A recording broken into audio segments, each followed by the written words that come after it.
general nerdery. So ever since I realized you don't like calling it the trailer park, I can literally think of nothing else to call these. I feel like there's something better we can come up with. It's not a good name. It's a stupid joke that stuck in my head. No, that's fair. That's fair. I'm Tyler. Now showing. I'm Zach. And this is General Nerdery? 0.5. Yes. This is the trailers. And Max here again. Hey, what's up? Welcome to Recording Schedule. Yep. We're here to talk about some trailers, because this is your podcast about liking things. Let's just go in the order we watched them in. So first would be Ninja Turtles video game expansion. Yeah, Shredder's Revenge had an announced DLC, which I wanted to make sure we watched the trailer, even though we already knew the news, just to see Usagi Yojimbo in action. I mean, pretty good. We covered this game sort of on our Ninja Turtles episodes. It was one of the things that we did for it. This is, I had been playing on my roommate's Switch, so I don't actually own a copy of the game myself. Putting Usagi Yojimbo in there might change that.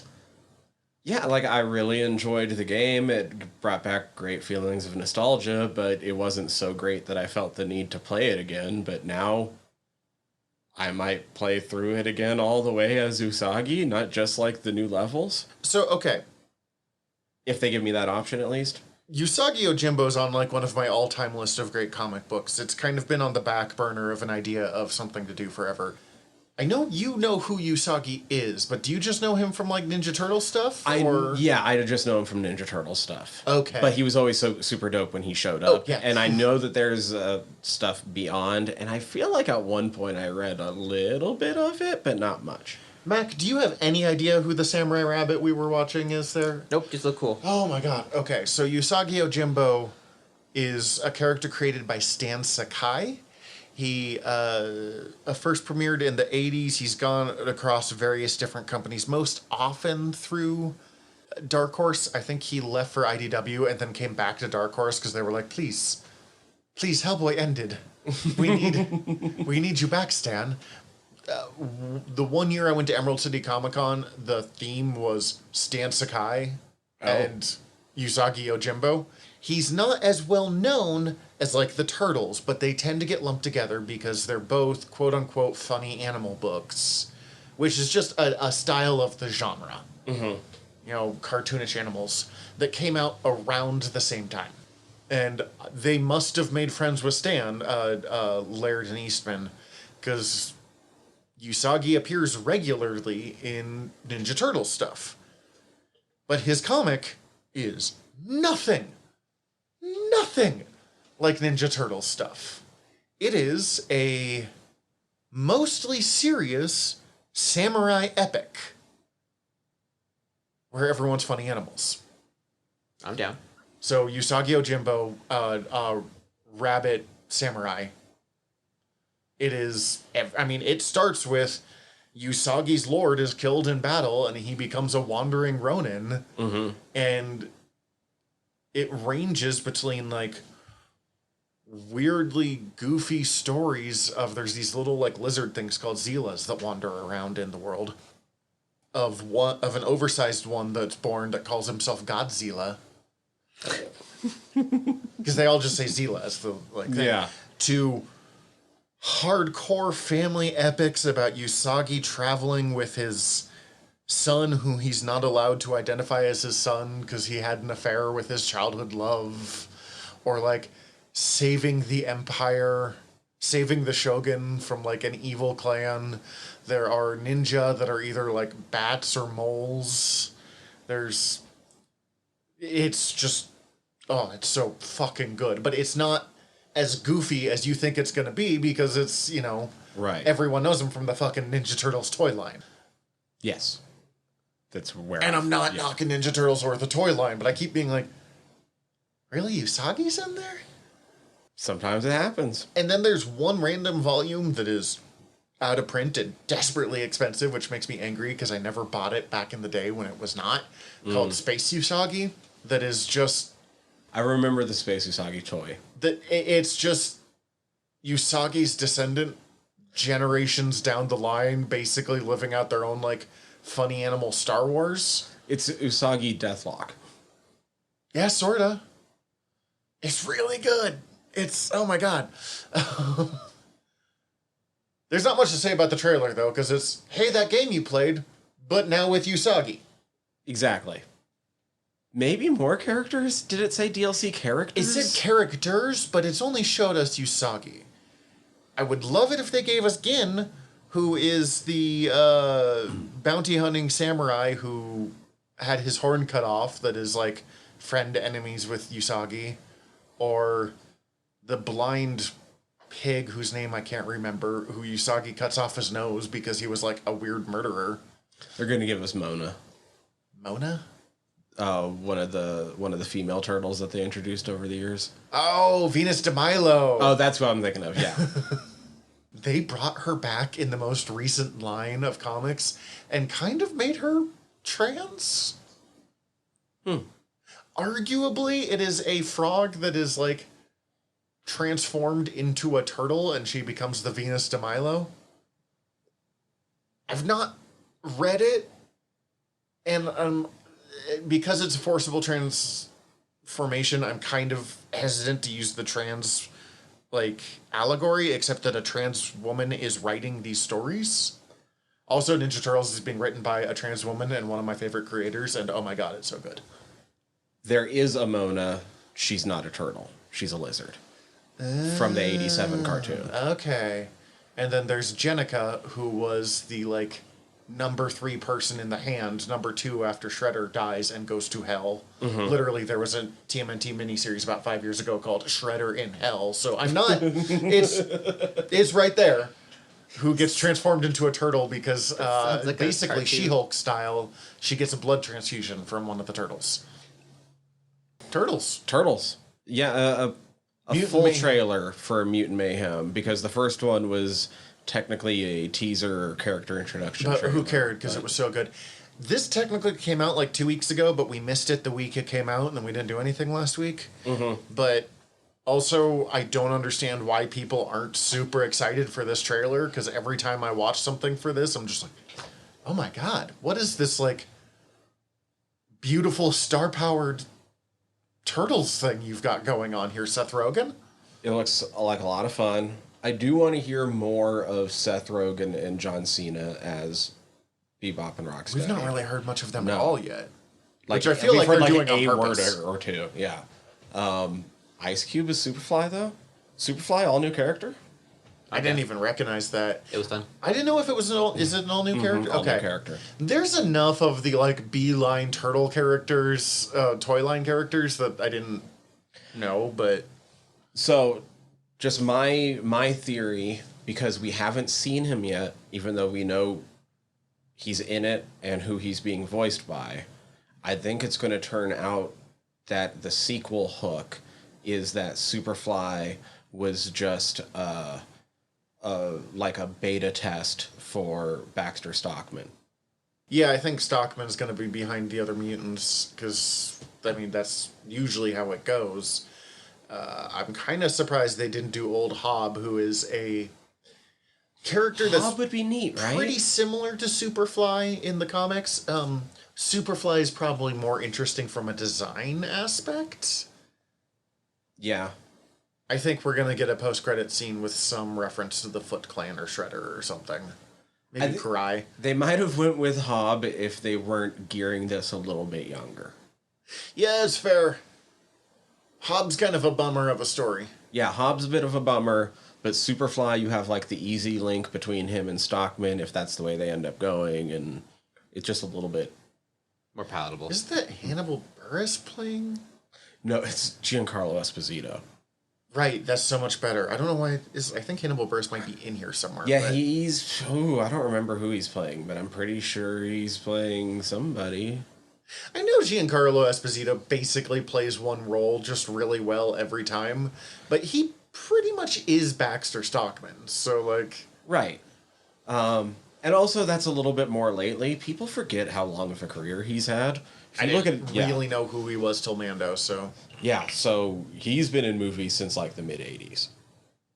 That tracks. And like high-profile movies, like Do the Right Thing and stuff like that. So, he's great. He's a wide-ranging actor, but yeah, since Breaking Bad, they've got him for the same role every time. He did it so well. He doesn't seem to hate the role, though. No, he seems to be into it, so I'm... I could see how it would be fun to play the shithead. Yeah. Mac, any thoughts on these? I feel like getting typecast at the later part of your career is probably better than getting typecast at the beginning part of your career. Yeah. 'Cause at that point, you've kind of figured out what you like, so you're like, cool, this is what I do now. Yeah, now he has reliable work for the rest of his life. When it happens early on, you're like, You're just oh, like, no. I can't do anything ever. Yeah, so he's probably super happy. What did we watch after that? Good Omens 2. I'm excited because, unlike season 1, I don't know what's coming. It's going to have more of the Neil touch because he's going to have Terry's filled dead. in. Yeah. Well, because he's had to have filled in more of the story because there is an outline that him and Terry supposedly had, but... Have you ever watched Good Omens? Do you have any? Okay, so Good Omens was a book written by Neil Gaiman and Terry Pratchett. We actually did 2 episodes on it in General Nerdery. We did the book and the series. Gotcha. It is probably my wife's favorite book. Terry Pratchett is probably my favorite author. Neil Gaiman is her favorite author. Neil Gaiman is my favorite author. Terry Pratchett is probably her second favorite author because she introduced me to Terry. Not introduced me to... There's a thing about Terry Pratchett fans. We talk about him like we know him. Terry's like in my top 5. I would have a hard time figuring that out right now. Off the top of my head, we but- don't have time. right. But the point is, like, it is... Yeah. And it is this amazing book that they wrote together. And they came up with plans for a sequel, but it never happened. Terry Pratchett died, like 10 years ago now? And Neil Gaiman originally wasn't... They had tried for years to get this made as a TV show or as a movie or something. And at first he was like, no, I'm not going to do it without Terry. And Terry's like, no, my dying wish for you is to get this fucking made. Sweet. And he did, and it's amazing. David Tennant plays a demon, Michael Sheen plays an angel, John Hamm plays another angel, I guess. It's a Francis McDormand is the voice of God. It's a fantastic cast. And the first book is all about basically this angel and this demon trying to stop the Antichrist because they've realized they like it better on Earth than they like it in respectively heaven or hell. Fair. Because more interesting stuff happens here. Also sushi. So it's a parody of The Omen. Among other things. Pratchett's really good at making parodies of stuff that is, like, far beyond just a parody.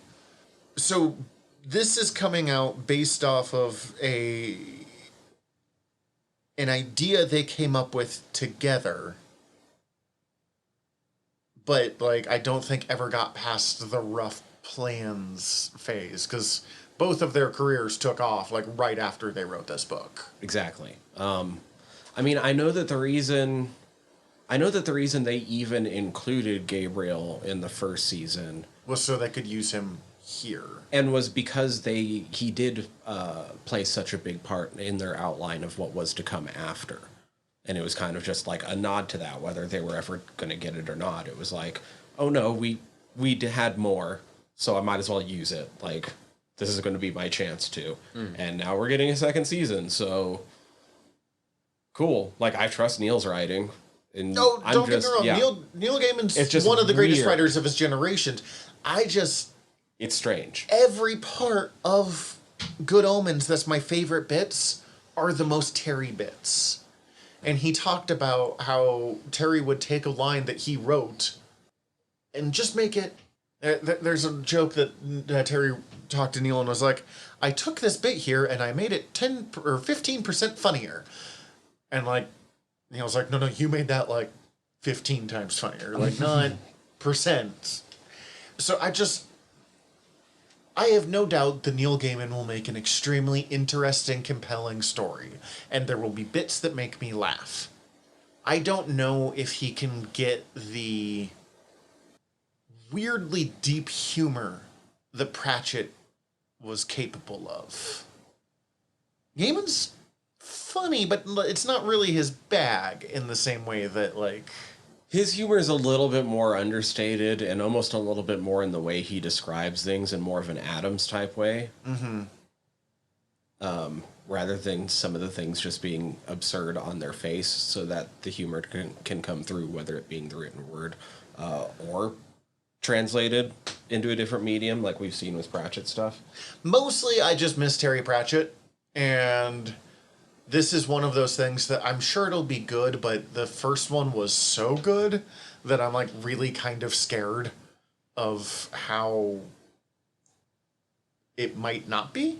Although that said, like, the best part of Good Omens season 1, in my opinion, was that super long intro On episode 4, that wasn't part of the book at all. Yes, where we just see the Crowley and Aziraphale hang out and Fall in love. fall in love. Yes, absolutely. It's a love story.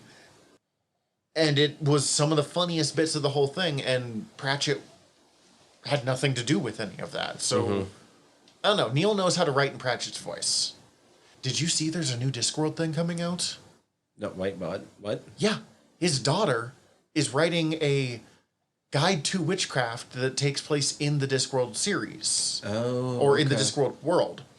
Pratchett had always said he wanted his daughter to take over the disc after he died. And she was always kind of like, I don't really know if I want to do that. That's stressful. She's a Like, successful... I was just talking with Brian Herbert the other day, and Oh, God, poor Brian Herbert. She is successful in her own right. Like, I'm not in any way knocking on her, but I understand. Holy shit, that has to be stressful. Discworld is a fucking 40-book series that is beloved. yeah. You don't want to be the Brian Herbert of Discworld. Not even Brian Herbert wants to be Brian Herbert. And it's too bad, because literally, like, other than some of the most Dune purists of Dune purists, they've been like, they're good. He writes good stuff. It's just not... It's not the same. He's just not his dad. Yeah. Which, that makes sense. He's also probably significantly less homophobic than his dad was, so... True. Miracle Workers. Right, no. No, Kong Skull Island. Right, we have an actual, story trailer for Kong Skull Island. Rather than an announcement. Look at the big gorilla trailer. There is a young woman who seems to be living on the island and has a relationship with the beasts. Right, so she's hanging out with Lockjaw's Savage Land cousin. Which, I guess I'm all here for, actually. Weird, nerdy pull there, but yeah. Basically, a confluence of people. Some people seem to be chasing her down. Other people are trying to get their kids back, who also are on the island for some reason.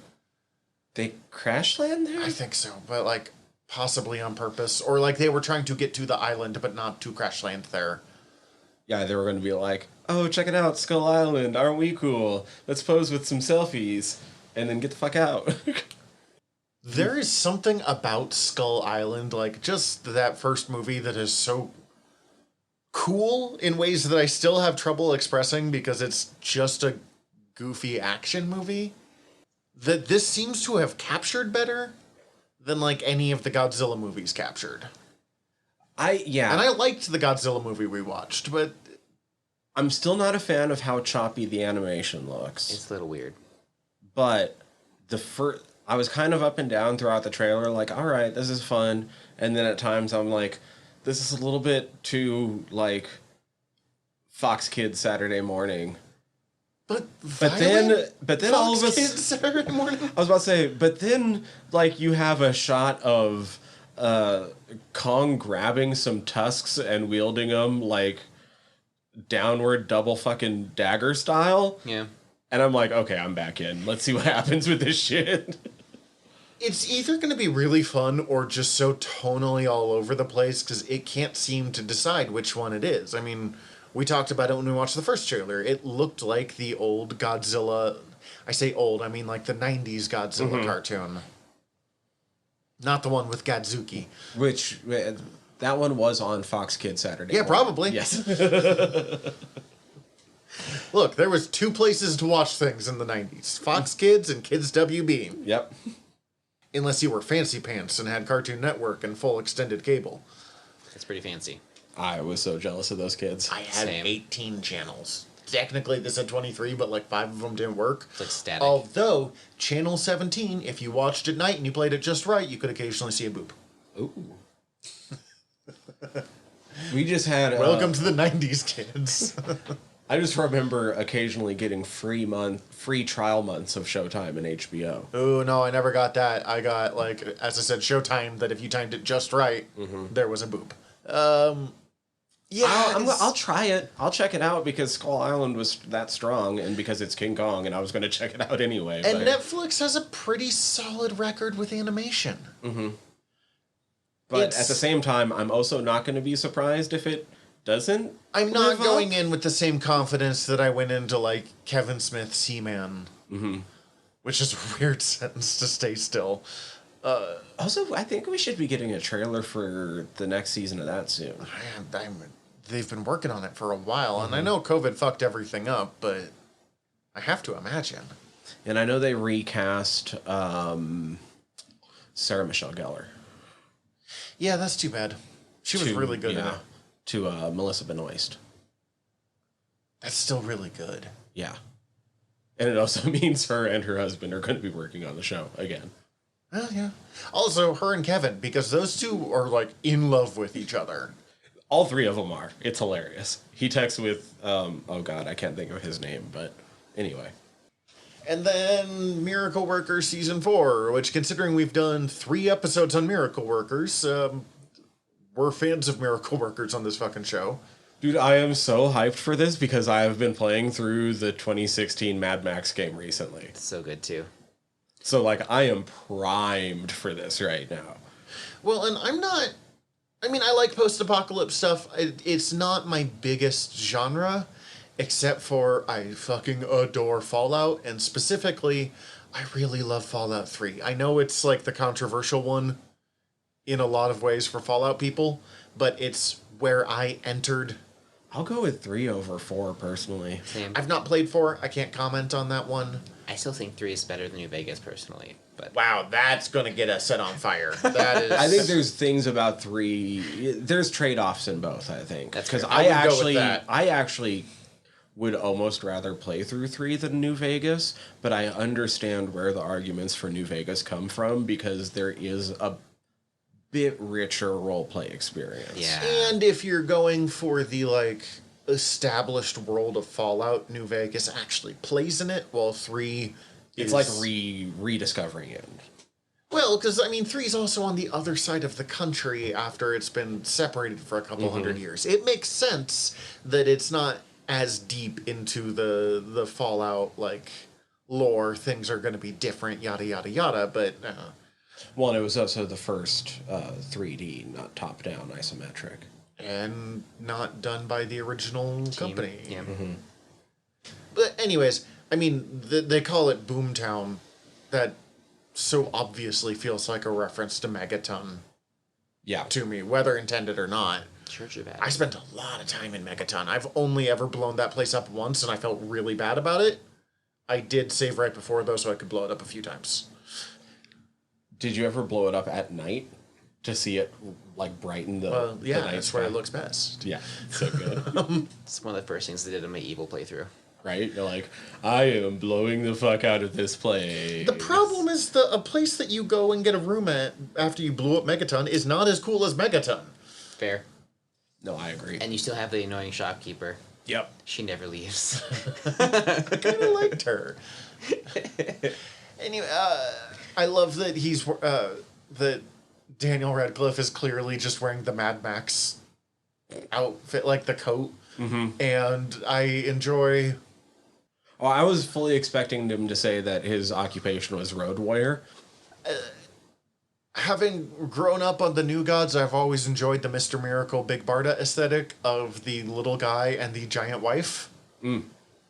So, really into that, and That's a fun dichotomy. we saw in, like, season 1 that she's oddly good at playing a warrior woman for the, like, quarter of a scene that we saw her playing a warrior barbarian queen.